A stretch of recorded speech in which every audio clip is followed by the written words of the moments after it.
un trick de niveau débutant.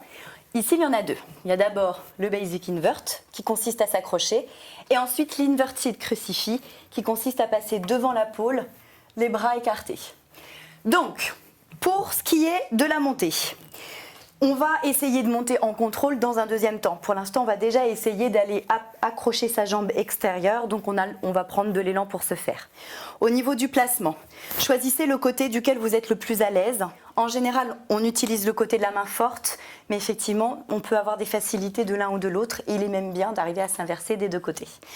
On va placer l'aisselle intérieure dans le creux de la barre. La main va venir enrouler la barre au niveau de la mâchoire, coude vers l'avant. La main extérieure se place juste au-dessus de l'autre main, les coudes bien dégagés en avant pour bien stabiliser la position. La jambe extérieure va donc prendre un élan pour venir s'accrocher au niveau du creux de la cheville. Je vais vous le montrer de dos pour que ça soit plus clair. Je vais venir accrocher ma jambe au niveau du creux de la cheville et l'autre va croiser de l'autre côté de la pôle. Mes genoux vont donc se retrouver devant la barre, comme un crucifix normal en pole dance. Pour verrouiller la position, j'ai donc 3 points de contact, cheville, mollet et cuisse.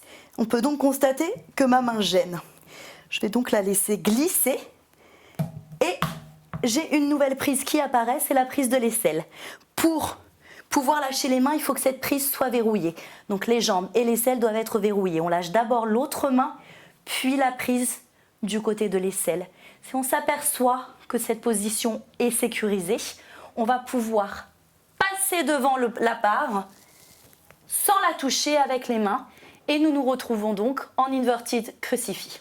Pour la sortie, au niveau débutant, on ne va pas se compliquer la vie. On va simplement repasser l'épaule en basic invert, réattraper la pôle avec les mains, bien enrouler la tête pour protéger la nuque en cas de chute aussi et se laisser glisser en desserrant les adducteurs jusqu'au sol pour poser tête, nuque et le dos vertèbre après vertèbre et ensuite lâcher les jambes, tout simplement. C'est une sortie sécurisante pour des débutantes.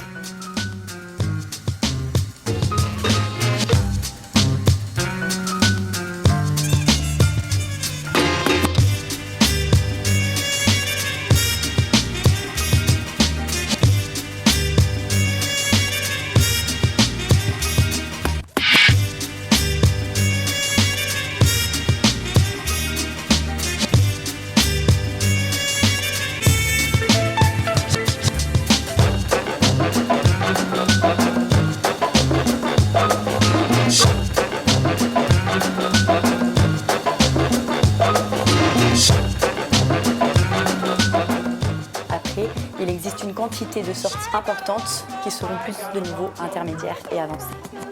That's what I want.